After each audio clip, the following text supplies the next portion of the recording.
उद्घाटन होगा। और आज ही हम लोग देख रहे हैं कि समाजवादी पार्टी के नेता आदरणीय आजम खान साहब, उनकी भी रिहाई हो चुकी है। इसके लिए मैं कोर्ट को धन्यवाद देना चाहता हूं और यही हम समाजवादियों का भरोसा था कि कोर्ट न्याय करेगा और उन्हें न्याय मिलेगा। हमें उम्मीद है कि आने वाले समय में एक भी झूठा मुकदमा या इस तरह का सरकार जो लगातार भारतीय जनता पार्टी की और वहां का विधायक, खासकर जो रामपुर का विधायक, वो भारतीय जनता पार्टी के लोग मिलकर के और एक ऐसा अधिकारी जिसको एक्सटेंशन पे एक्सटेंशन पे एक्सटेंशन पे एक्सटेंशन पे एक्सटेंशन कम बोला है मैंने, लगातार मिला है, वो अन्याय नहीं करेंगे। हमारे समाजवादियों के लिए खुशी का समय है कि जहां पर वो आज रिहा होकर के आज जेल से रिहा हुए हैं। वो सर, ये कुछ चंडू खाने की खबरें चल रही थी कि आजम खान साहब बसपा के नेताओं से संपर्क। देखिए, आदरणीय आजम खान साहब समाजवादी पार्टी और समाजवादी पार्टी के संस्थापक नेताजी और हम लोगों के साथ और भारतीय जनता पार्टी का मुकाबला करने पर आज से नहीं, न जाने कब से सबसे बड़ी भूमिका उनकी और समाजवादियों की रही है। और आज तो इतना खुशी का ये भी समय है कि जब आज मैं इन लोगों से मिल रहा हूं, जहां एक पुरानी जगह पहुंचे हैं, वहीं पर उन्हें भी आज ही न्याय मिला है। और हमें उम्मीद है कि आने वाले समय में उनके सभी मुकदमे खत्म होंगे और समाजवादी सरकार बनने पर जिस तरीके से मुख्यमंत्री जी ने अपने मुकदमे वापस लिए हैं, उन्होंने न केवल अपने मुकदमे वापस लिए हैं बल्कि डिप्टी सीएम के भी मुकदमे वापस लिए हैं, तमाम भाजपाई नेताओं के मुकदमे वापस लिए हैं। समाजवादी सरकार बनने पर जितने भी झूठे मुकदमे लगे हैं आदरणीय मोहम्मद आजम खान साहब पर, वो सब वापस लेने का काम सरकार में होगा। खाली आजम खान साहब के या फिर तमाम ऐसे लोग और भी हैं जिन पे नहीं, जो जिन पत्रकार साथियों पे भी झूठे मुकदमे लगे हैं उनको भी छोड़ा जाएगा। और भाई, आप पे इनकम टैक्स हो, ईडी हो, उसमें भी आपकी मदद होगी। इलाहाबाद हाईकोर्ट का जो ऑर्डर आया है, अब उसमें उत्तर प्रदेश गवर्नमेंट ने कहा है कि पॉलिटिकल रैलीज में भी जातियों का शब्द इस्तेमाल नहीं होगा।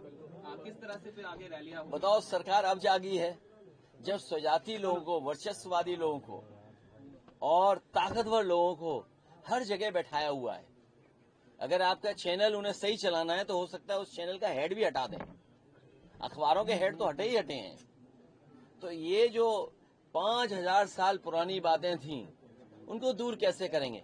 बाबा साहब भीमराव अम्बेडकर जी को जाति की वजह से भेदभाव का सामना करना पड़ा। एनिमिलेशन ऑफ कास्ट उनकी जो किताब है, निबंध है, ऐसे वो पढ़ने लायक है कि किस तरह जाति के आधार पर भेदभाव हुआ है, लोग अपमानित हुए। डॉक्टर राम मनोहर लोहिया जिंदगी भर इस बात को कहते रहे कि जाति तोड़ो, समाज की व्यवस्था बने, और जाति तोड़ने का काम हो। नेताजी लगातार इस बात को करते रहे, संघर्ष करते रहे, हम सब लोग जोड़ते रहे। कभी बहुजन समाज के नाम पर हम सब लोग जुड़े एक साथ, और आज भारतीय जनता पार्टी पीडीए से घबरा करके, हालांकि वो हाई कोर्ट का फैसला है, लेकिन मैं ये मानता हूं हमारा पहला इमोशनल, भावनात्मक रिश्ता अगर कोई है तो वो जाति है। वो कोई डिनाई नहीं कर सकता है। मुझे उम्मीद है कि भविष्य में कोर्ट इस बात को भी कहेगा कि जातियां कैसे खत्म हो, जातियों की भेदभाव कैसे खत्म हो। कोई हमें जाति के आधार पर हमारा घर मकान न धुलवाए, कोई जाति के आधार पर प्रतिमा न धुलवाए, कोई जाति के आधार पर अगर मैं मंदिर चला जाऊं तो मंदिर गंगा जल से न धोए। हमें उम्मीद है कि ऐसे लोगों के खिलाफ भी कार्रवाई होगी जिन्होंने गंगा जल से किसी का घर धोया हो, मुख्यमंत्री आवास धोया हो, जाने के बाद मंदिर धोया हो। मध्य प्रदेश में 2 दिवसीय आप लोगों का कार्यक्रम। तुम कहाँ भाग गए मध्य प्रदेश? छोड़िए मध्य प्रदेश।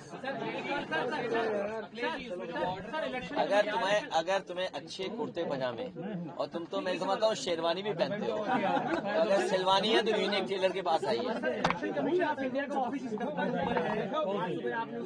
ये पूरी बिल्डिंग सरकारी खाली करके बेच दी जाएगी।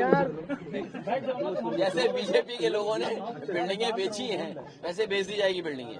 ना आयोग रहेगा ना बिल्डिंग रहेगी।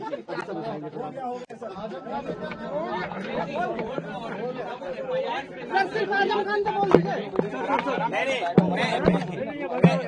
आपने सवाल का संशोधन किया। आपने अगर सवाल का संशोधन किया तो हमारे जवाब का भी संशोधन सुन लीजिए कि अभी तक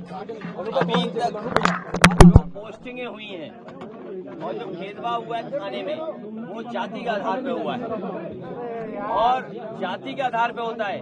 कई बार सरकार को, और मेरे पास वो कागज नहीं है, अगर मैं कहूँ आपसे कि एक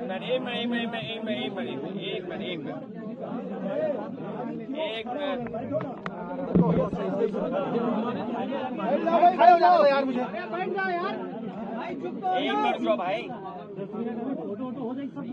ये जो बार है, ये बार जो है, ये बार ये सरकार की नाकामी बता रहे हैं। देखिए एसटीएफ देखिए आप, ये देखिए आप अपॉइंटमेंट, ये देखिए आप देख सकते हैं अपने कैमरे से, देखिए आप ये जो ग्राफ्स हम लोगों ने आइडेंटिफाई करके बताया, ये भेदभाव कब खत्म होगा ये बताइए आप। आपकी गोरखपुर की पोस्टिंग है ये आपकी ये स्वजाति पोस्टिंग देख लीजिए आप, मुख्यालय के ठेके, कई ठेकों का भी ये देख लीजिए आप बात, ये देखिए आप। अब क्यों आप शांति में चले गए? यूपी एसटीएफ पोस्टिंग, ये देखिए आप, भारतीय जनता पार्टी की ये पोस्टिंग, ये बात है आपकी 15 में से 11 स्वजाति भर्ती, ये देखिए आप। अगर ये गलत है तो आप बताइए, अगर गलत हो तो बताइए आप। और सबसे ज्यादा अन्याय तो दलितों के पास हो रहा है। कल को ये करेंगे कि भाई हरिजन एक्ट भी नहीं लिखा जाएगा क्योंकि कोर्ट ने कहा जाति के आधार पर। भाई जाति के आधार पर ही तो हरिजन एक्ट लिखा जाता है।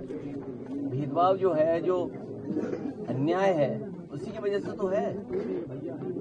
तो हमें उम्मीद है कि खुशहाली आएगी और जब बीजेपी हटेगी, न्याय मिलेगा जब बीजेपी हटेगी। एक्स्ट्रा टेक्नीशियन की भर्ती में घोटाला बहुत बड़ा है, बहुत हुए घोटाले, ये सरकारी घोटाला है पूरी। ठीक है सर। मैं बधाई देना चाहता हूँ, धन्यवाद देना चाहता हूँ न्यायालय। मुझे नाप ले लेना। समाजवादी पार्टी से 15 गाड़ियां आ जाएंगी, चालान वो ये देखते हैं कि अगर झंडा लगा हुआ, मुझे एक मिनट जाइए।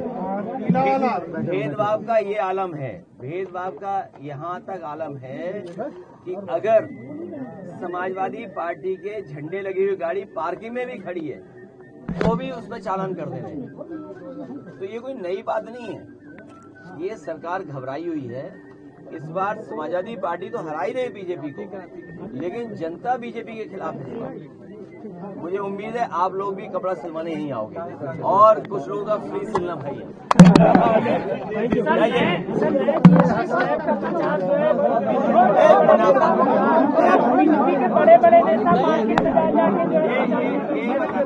ये मुनाफा कौन कमा रहा है? इन्हें कुछ होश ही नहीं है, जीएसटी को नहीं समझते हैं, जिन्हें जीएसटी की कोई जानकारी नहीं है वो जीएसटी का प्रचार कर रहे हैं। आप बताइए, कोई कह रहा 50% कीमतें कम हो गई, क्या 50% कीमतें कम हो गई क्या?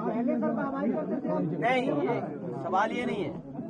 आप मुनाफा जो लोग कमा रहे हैं जिसकी वजह से महंगाई है, क्या मुनाफे से महंगाई नहीं बढ़ी है और इनके भ्रष्टाचार से नहीं महंगाई बढ़ी है? और दूसरा, अब तक तो आपने लूटा ना, इसका मतलब जीएसटी आपने गलत लगाई।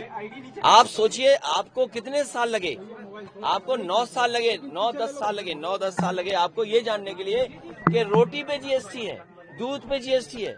सोचिए गरीबों की चीजों पर जीएसटी है, आपको इतने साल लगे ये जानने के लिए कि गरीब को आप महंगा दे रहे हैं। इसलिए दुख होना चाहिए। ये लोग वो लोग हैं जो प्रचार के माध्यम से और इमोशन के माध्यम से सरकार चला रहे हैं, ये भावनाओं से सरकार चला रहे हैं। अब बता रहे मुख्यमंत्री जी शैम्पू देख रहे थे, क्रीम देख रहे थे, मुझे ही नहीं पता।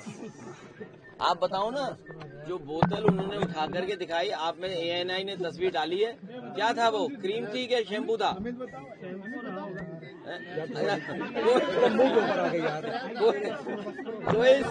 कोई साथी ये बता रहा है, कोई साथी इनमें से ही बता रहा है, क्योंकि शैम्पू सस्ता हो गया इसलिए मुख्यमंत्री जी शैम्पू ले रहे हैं। अरे उन्हें शैम्पू क्या जरूरत है बताओ? है तो बॉडी लोशन नहीं लगाते, संत लोग बॉडी लोशन नहीं लगाते, उन्हें वो लगाते हैं विभूति वगैरह, भस्म। हाँ सॉरी, गलत बात बोल।